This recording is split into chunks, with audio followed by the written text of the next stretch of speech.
All right, here's another example for solving a quadratic equation using the quadratic formula. So let's remember the quadratic formula is x equals opposite of b plus or minus square root b squared minus 4 times a times c all over 2a.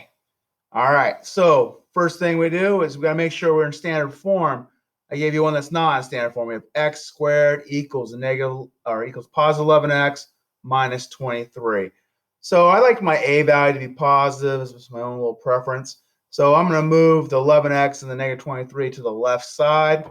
So I subtract 11x from both sides, and I add 23 to both sides.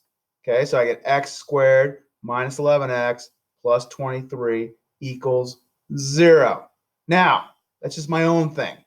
I want you to realize you could have made a decision to drive a different way. You could subtract x squared from both sides, and then you would have 0 equals negative 1x squared plus 11x minus 23.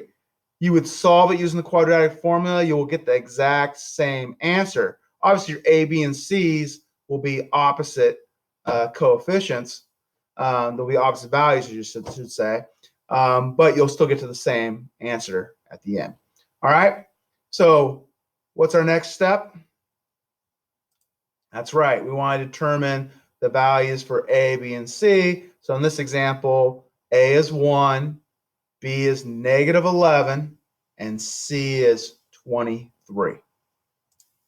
All right, our next two steps is we're going to substitute the values a, b, and c into our quadratic formula. Remember, let's use parentheses when we show the substitution work, and then we're going to simplify following the order of operations.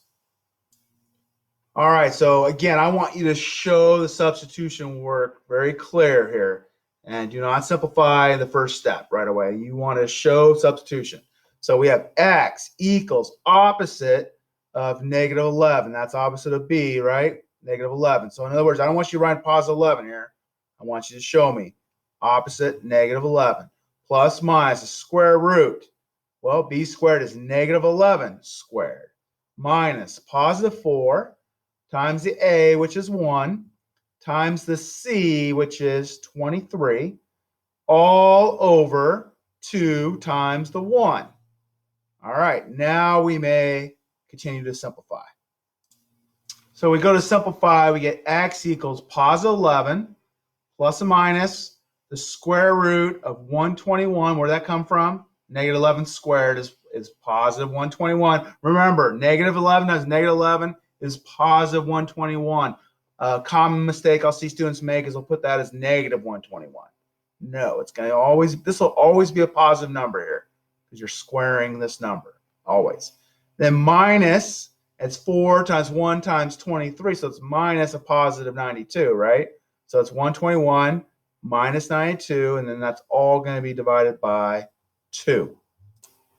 So now we get x equals positive 11 plus or minus the square root of 29 all over 2. This time, the square root of 29 is not a perfect square, so it's not going to be pretty.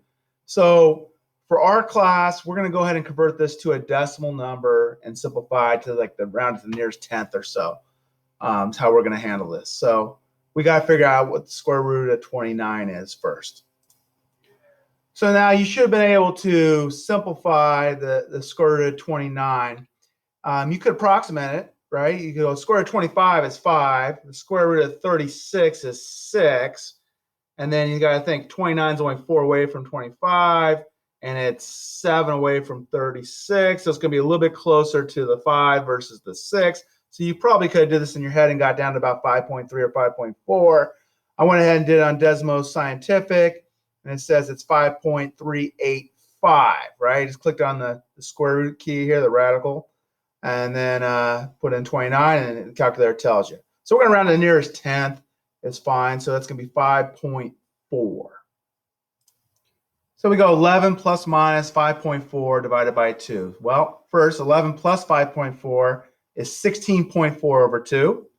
And then 11 minus 5.4 is 5.6 over 2. So now we can get our final answers.